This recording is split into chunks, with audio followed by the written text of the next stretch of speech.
This video is going to show you how to inspect a NexStar telescope if you're buying one used. First thing to do is to check out the physical appearance of everything on the outside. I always just take a look at the tube, try to have like a light source nearby, look for reflections so you can see if there's any bumps or dings. Small little dings, small scratches, not a big deal. If there's a large dent in it, even if it may or may not, it may not visually impact it, I would be very worried that, okay, it fell or something fell and hit it pretty hard to dent it like that. What else might be wrong inside? So I tend to stay away from ones that have significant damage to the outside. Just double check the mount doesn't have any cracks in any of it. Look at the legs, make sure that the legs are all in good shape, not all rusted or dented up. Look at your spreader bar, make sure it has it. Sometimes they don't have it and it's something you really want to have. You can adjust the legs. At the very bottom they have little knobs that release. I would release them, try to adjust each leg and make sure it locks, because some of those sometimes have something that falls off inside and they no longer lock. So the legs I tend to keep at the lowest setting anyways. I wouldn't really care so much if mine didn't lock, but some people like to use it in a taller position. Okay, so if everything outside looks okay, then I always check the optics. That's kind of the next deal breaker. I always make sure to bring a bright flashlight, but just remember that a bright flashlight is going to show you every little speck of dust. So flashlight tests are good and bad. Don't get hung up on, oh my gosh, it's dusty, because dust is no big deal unless it's caked with dust. You can clean dust off, but what you want to look for is like, are there any things that look like bubbles on the glass? That could be like the coating is starting to bubble off. Look down at the primary mirror.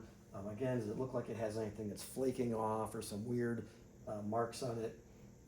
Specks of dust in that, again, no big deal. One other thing to look for is mold. Mold is a taboo thing in telescopes for me. You can clean it, but I try to avoid buying any telescope that has mold. You'll see like a little spot, and then they'll have like little lines coming off it, just a random pattern. That's the mold kind of growing and spreading out. So if you see a spot with little lines spreading out from it, that may be mold. If you want to try to clean it, you can. I don't want to bring that home and be around my other telescopes and deal with mold in my house, so I take a pass on those. So also check that your red dot finder, if you want to turn it on, make sure it works, that's great. Your optics then with your eyepiece, look through it, make sure everything looks good. Try to focus on a distant object. Use the focuser to focus in and out, because you want to make sure that that focuser is actually moving. All right, then we can look at the electronics. So I already had this turned on. Make sure you bring an external power pack or batteries, because you want to make sure you test the electronics. And speaking of the batteries, you can get in there, use a little small screwdriver or a penny or something. You can pry up this lid. Make sure you check out the battery compartment. A lot of them, people leave batteries in them and they're corroded, sometimes corroded beyond fixing. So check it out.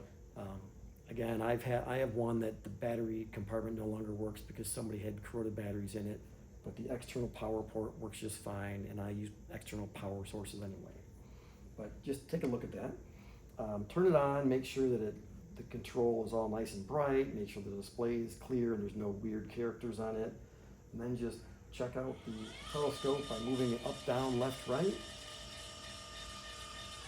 Sometimes when you're moving it up, if the person has it centered maybe in here, so you have the dovetail is mainly all forward and it's all the way up to the back here. That kind of is where it balances on these telescopes. So sometimes people put it with the OTA centered over here, which makes it very back heavy. So when you're then trying to go up or down, it might kind of do a little lurching. Don't freak out, just say, let me try to rebalance that. And you can easily do that by just releasing the knob underneath here. I always reach around and hold the telescope kind of like football style with my hand underneath, loosen that knob, so I'm supporting it with my arm here. And you can slide it back more, slide it forward. Like I said, you want to have it so that it's pretty far forward in here, and then tighten that up again. And when it's tight, don't let go until you've double checked, yep, the dovetail is up against the fork arm in both places. And then while you're still holding it, move it around a little bit, make sure it doesn't fall out. I've had people tell me how, oh my gosh, I was adjusting it, I thought the dovetail was connected, I let go, I dropped it on the ground and cracked my optics. So always double check that you have it firmly back in the mount before you let go. So like I said, you can check the up, down, left, right. You can kind of watch for how long it takes for it to reverse directions. You can hit the motor speed button and then maybe drop it to speed 7, and that slows it down a little bit, and kind of keep an eye on, all right, how long does it take when I reverse directions? It should reverse directions pretty quick. There are some settings you can change for that backlash, but if there's some significant major delay, that might be something to check out. Make sure that it's firmly in the mount, that you can't turn it left and right.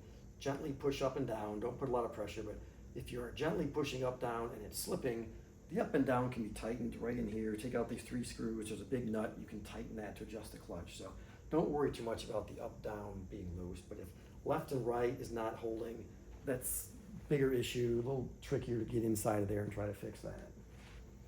All right, let's see. I think we covered everything in my list here.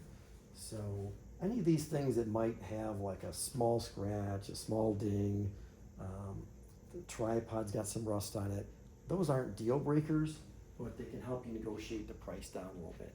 So good luck in finding a gently used NexStar telescope.